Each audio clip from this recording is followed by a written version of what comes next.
If I sound a bit different today, that's because I have one heck of a sore throat, and by the end of this video, I may have one heck of a sore wrist, because the watch inside here may pose a threat to that.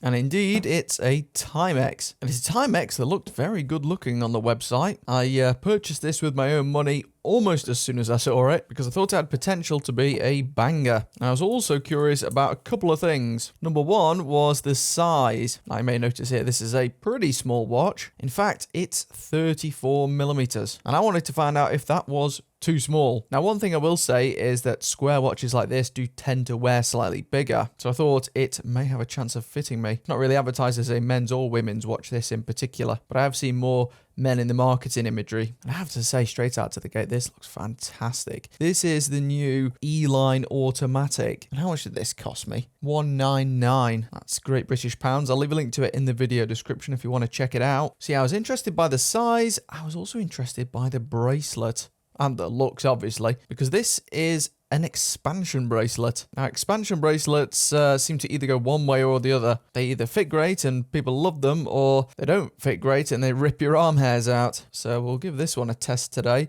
I mean, it certainly matches the look.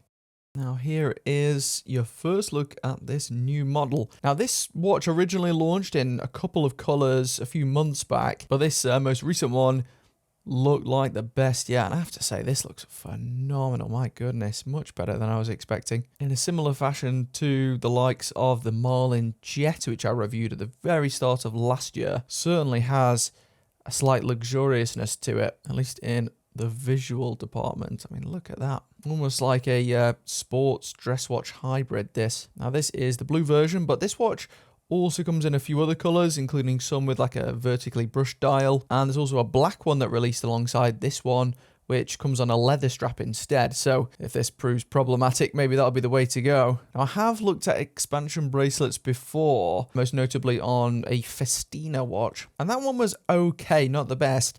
This one certainly has a smoother operation from what I remember, and only certain parts actually expand, as you can see. This bit here remains fixed in place, so whether you can remove links or not, I'm not 100% sure. So it comes with this neat little guide which says you can remove some of the links, which is great, because the last thing you want with an expansion bracelet is to be stuck with this pinching your skin. Wow, so it's like a press quick release system. We'll have a go at that in a moment. And let me just quickly whiz you through the specs before we have a go at that. Now, spec-wise, this watch isn't anything special. It's got a stainless steel case, as you can probably tell. It's actually quite a well-finished stainless steel case. I've noticed that Timex has definitely improved its case finishing over the past 3 or 4 years. This is certainly one of the better ones. Also not as chunky as I expected in person. Now, under the hood on this one is a Miyota 8215.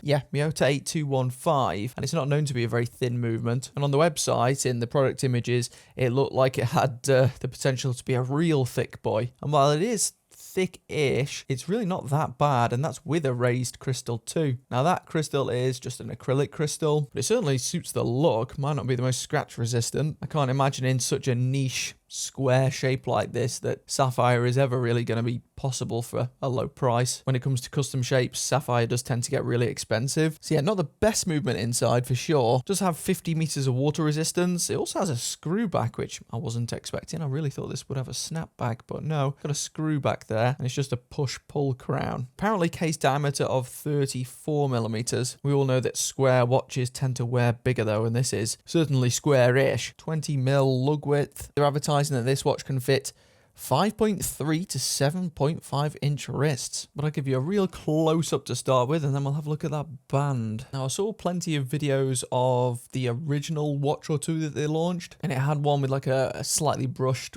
white or silver dial, which looked pretty good actually. And they had another one in a Tiffany blue, which I can't quite say the same for. But this latest batch just felt like it was the most versatile yet. Really, really good.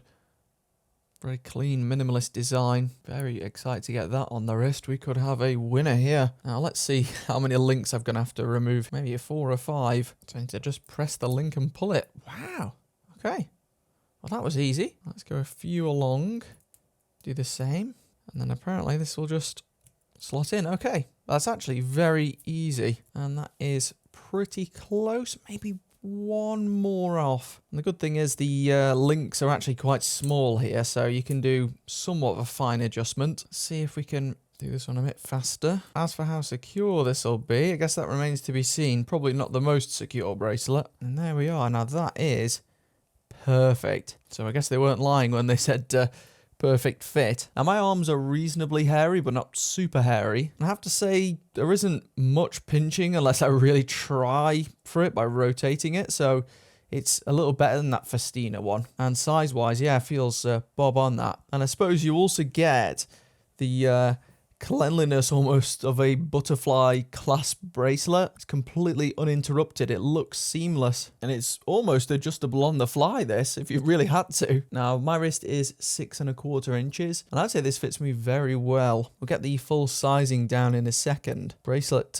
really suits the look. It's obviously not going to feel the highest quality either, because it's got them kind of hollowed out links for that mechanism, and it also doesn't look absolutely top tier. You could probably substitute this for a stainless steel 20mm alternative, but this is definitely better than I expected, and I think this looks awesome, man. $199. I'm 100% keeping this watch. Wow. And there's another small watch that I've got my eye on from them as well, and it's the old Timex Marlin reissue from a few years ago. Just intrigued to try that, but I think this would look slightly better on some bigger wrists too. I think if you got an average size wrist, maybe around 7 inches, you could probably get away with this still. And it's not tiny by any stretch. Quite well conformed to the wrist there, not bad. Little bit of a gap under there, but that's partly because the lugs are cut away. And you know what? I think this is the perfect candidate for a watch that they could also release in quartz. Just imagine a quartz version of this watch that's even thinner, that's like wafer thin, for maybe 50-60 quid less. That would sell like hotcakes too. Does seem to look quite a bit like the Bulova integrated bracelet watch that they came out with. The Super Seville has a very similar kind of shape. Can't remember which one of them came out first. And as for how this compares to circular watches, I'd say it certainly wears bigger than a 34. I'd say it probably wears closest to a 37. It's similar to some of the Seiko 5 watches, like the old school ones. You do get bit of rotor noise. You probably can't quite hear that, but you can hear it in the flesh. But as for affordable watches that look more expensive, this is absolutely one of them.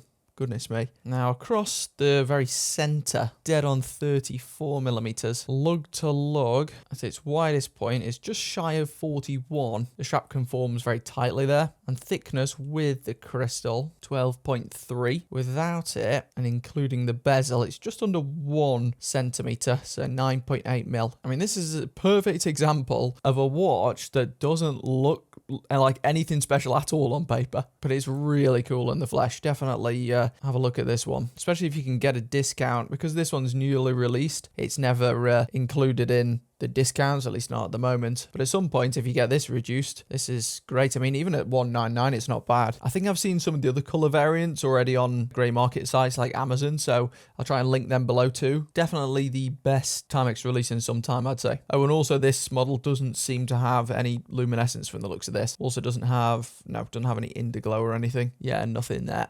Just looks awesome. I've got a feeling I'm going to be wearing this a lot in the coming weeks.